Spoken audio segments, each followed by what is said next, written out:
प्रणाम दोस्तों, अपने यूट्यूब चैनल पे सभी का स्वागत करती हूँ। बिंदु अवधी लोकगीत पे एक गारी गीत लेके आई हूँ। अच्छा लगे तो लाइक शेयर कमेंट जरूर करना। गेहूँ बाल परे सुगना लटक रही जाए। गेहूँ बाल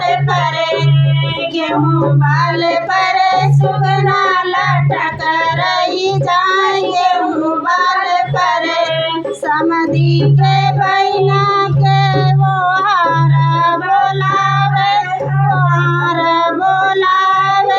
बगिया कमालिया जार बोलावे। गेहूँ बाल परे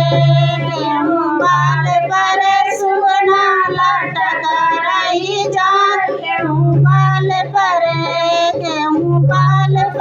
सुगना लटक रही जाए। गेहूँ बाल परे अगुआ के बहिना बोलावे बगिया के मालिया जार बोलावे। गेहूँ बाल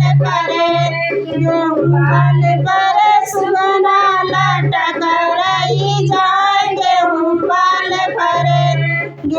बाल परे सुगना लटक रही जाए। गेहूँ बाल परे तिलक रूंगे बहिना के दर्जी बोलावे बगिया कमालिया जार बोलावे। गेहूँ परे सुगना लटक रही जाए। गेहूँ परे सुगना लटक रही जाए। गेहूँ बाल परे। आप सबको कैसा लगेगा कमेंट बॉक्स में जरूर बताना।